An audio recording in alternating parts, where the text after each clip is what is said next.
अजीज़ दोस्तों नमस्कार। अजीज़ दोस्तों, WHO की रिपोर्ट के मुताबिक पाकिस्तान की यूथ में सुसाइड बढ़ती जा रही है और अलार्मिंग स्पीड से सुसाइड बढ़ रही है। WHO की रिपोर्ट के मुताबिक 2019 में 19,000 पाकिस्तानियों ने आत्महत्या कर ली और इसकी मेन वजह ज़ाहिर है जो पाकिस्तान में जो क्राइसिस हैं इस हवाले से भी चीज़ें हैं। और डॉक्टर सैयद उस्मान हमदानी ने ख़ास तौर पे इसके बारे में बताया है कि लोगों के दरमियान डिप्रेशन, स्ट्रेस और दूसरी चीज़ें बहुत ज़्यादा बढ़ती जा रही हैं। तो ज़ाहिर है क्यों ना हो, ये आपने एक ऐसी कौम, ऐसा बनाया है हुजूम, जो कि सिर्फ ये एक अखबार की कुछ खबरें हैं। सांगला हिल 2 बच्चों की मां से 14 दिन तक रेप होता रहा, गैंग रेप।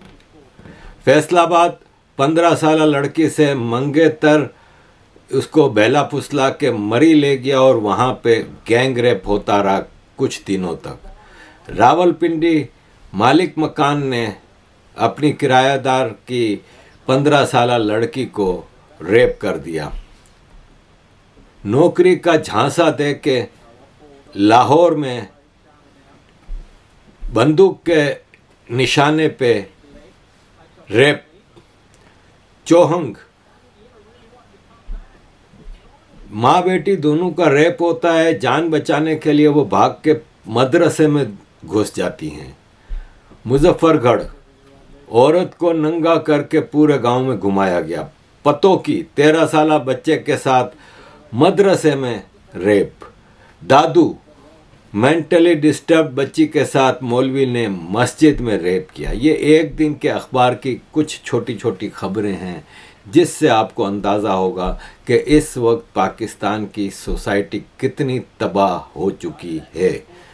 अजीज़ दोस्तों, पाकिस्तान ने कोशिश करनी शुरू कर दी है कि जिस तरह इमारात ने रास अल हिकमा इजिप्ट में इन्वेस्टमेंट का वो किया है और तकरीबन $50 बिलियन इजिप्ट में इन्वेस्ट करेगा इमारात। वहाँ पे दुबई स्टाइल में एक रिज़ॉर्ट बनाया जाएगा और पूरा रास अल हिकमा को इस तरह से डेवलप किया जाएगा कि टूरिज़म वहाँ पे बहुत ज़्यादा आए, जिसका फ़ायदा इजिप्ट को भी होगा और ज़ाहिर है इमारात इन्वेस्ट कर रहा है तो इमारात को भी होगा।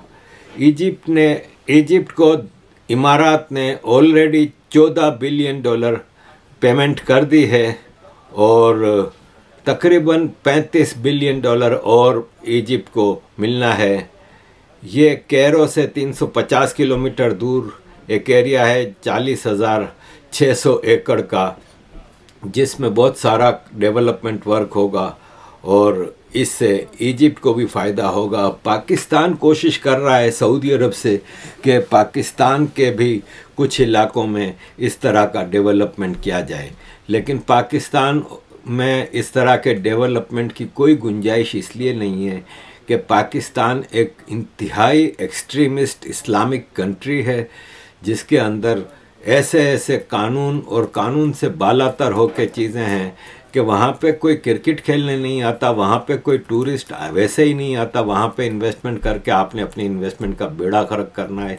इजिप्ट का तो यह है कि वहाँ पे शराब भी मिलती है और वहाँ पे इस्लामिक एक्सट्रीमिज़म का पाकिस्तान से कोई मुकाबला नहीं है। तो पाकिस्तान इस किस्म की बेवकूफ़ियाँ छोड़ दे।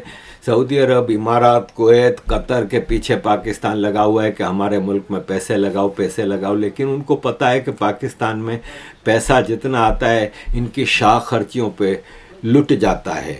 मामूली मिसाल ये है कि नेशनल असेंबली पाकिस्तान की है ना, उसमें और सेनेट की मिला के 50 पार्लियामेंट्री कमेटीज़ हैं। हर कमेटी के चेयरमैन को अपना ऑफिस डेकोरेट करने के लिए 2-2 करोड़ रुपया मिलता है और ये हर 5 साल बाद मिलता है।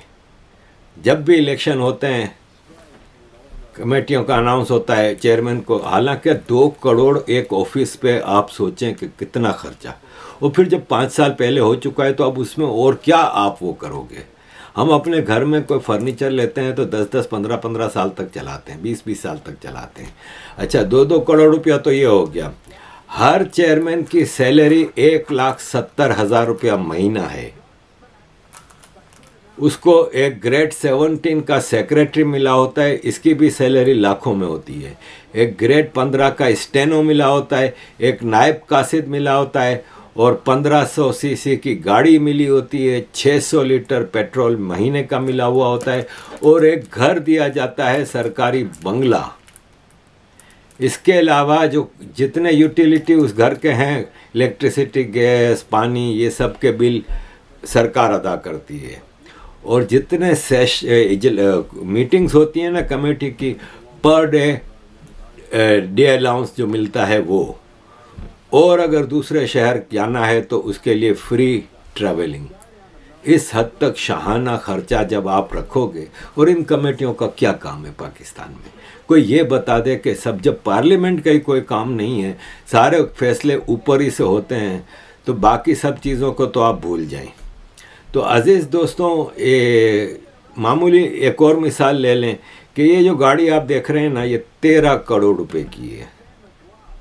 एक आम पाकिस्तानी ज़िंदगी भर कमा के इतने नहीं जमा कर सकता। 13 करोड़ का घर नहीं ले सकता, 13 करोड़ की गाड़ी है ये हर कमिश्नर, डिप्टी कमिश्नर को दी गई है। क्या ज़रूरत है? यहाँ पे तो नहीं दी जाती। ये तो डेवलप्ड कंट्रीज़ हैं, ये तो पाकिस्तान से बहुत ज़्यादा अमीर हैं। अज़ीज़ दोस्तों, ये तो हो गया खर्चे पानी की बात। अब आते हैं सिचुएशन पे। अज़ीज़ दोस्तों, ये आप बलूचिस्तान देख रहे हैं। बलूचिस्तान में जब पाकिस्तान आर्मी बलोच क्रांतिकारियों का मुकाबला तो कर नहीं सकती, उनके हाथों तो इनकी रोज़ दुर्गत बनती है, रोज़ उनको मार पड़ती है, रोज़ लाशें उठाते हैं, तो उसका बदला बलोच सिविलियन से लेते हैं। ये बेचारे सिविलियन मासूम बलोच हैं जिनके ऊपर पाकिस्तान आर्मी ने ना सिर्फ लाठियाँ डंडे बरसाए, बल्कि इनके ऊपर गोलियां भी मारी गईं। अजीज़ दोस्तों, यही हाल पीओजेके का भी है। पीओजेके में अब बदला लिया जा रहा है। ये मरियम नवाज़ की चमची हैं, ये पंजाब की मिनिस्टर हैं, मरियम नवाज़ की कसीदे पढ़ती रहती हैं। इन्होंने कहा है कि केपीके ने पंजाब से गंदम खरीदी है। अगर पंजाब से गंदम ना दिया जाता ना इनको, तो ये तो भूखे मर जाते। एक एक रोटी 50 रुपये की मिलती। पंजाब इस पाकिस्तान को देता क्या है सिवाय लाशों के? सिंधी, बलोच, पख्तून, मुहाजिर, कश्मीरियों की लाशें देता है और कुछ नहीं देता। एक गंदम तो वो भी खरीद रहे हैं। भाई, अगर ये लोग ना खरीदे तो पंजाब का क्या होगा? अगर बलूचिस्तान की गैस ना मिले तो पंजाब कहाँ जाएगा? सिंध की गैस ना मिले तो पंजाब के पास है क्या सिवाय लूट मार के? और केपी का जहाँ तक ताल्लुक है, तो केपी में अब बदले लिए जा रहे हैं, चुन चुन के लोगों को उठाया जा रहा है। ये एक शायर है, अहमद फरहाद। अहमद फरहाद शायरी करता है और उसको उठा लिया गया और उसको रावलपिंडी में उसके घर से उठाया गया है। बाग से ताल्लुक़ रखने वाले एक शायर हैं अहमद फरहाद साहब, उनको उठा लिया गया है उनके घर से, और वो घर जो है उनका रावलपिंडी में है। अच्छा, वो बड़े मशहूर आदमी हैं, और क्यों मशहूर हैं? अपने इन अशार की वजह से। ज़रा सुन। अजीज़ दोस्तों, पाकिस्तान में आर्मी की बदमाशियां ख़त्म होने का नाम नहीं ले रही, और आर्मी ने इस वक्त जो पॉलिटिक्स हो रही है उसमें भी अपने बंदे छोड़े हुए हैं। जैसे आपको मैं पहले भी बता चुका हूं कि home minister Mohsin Naqvi army का बंदा है। इसके अलावा कराची में जो MQM के लोग जीते हैं ये सब आर्मी के टट्टू हैं।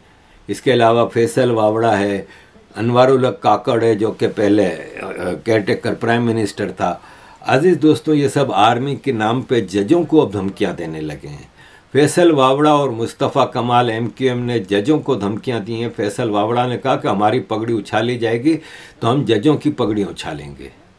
ये हालात हैं इस वक्त, और ये 2% के लोग, मतलब मैं हैरान होता हूं पाकिस्तान के ऐसे पॉलिटिशियंस पे जो हिस्ट्री नहीं देखते कि पाकिस्तान में हिस्ट्री क्या रही है, कि जिसने भी आर्मी का साथ दिया है उसको आर्मी ने डंप किया है। इमरान खान आज तकरीबन 1 साल होने को आया, जेल में बैठा हुआ है। नवाज शरीफ 50 बार जलीलो ख्वार हुआ। भुट्टो जिसने इस आर्मी को 71 में, यह आर्मी खत्म हो चुकी थी, उस आर्मी को वापस जिंदा किया।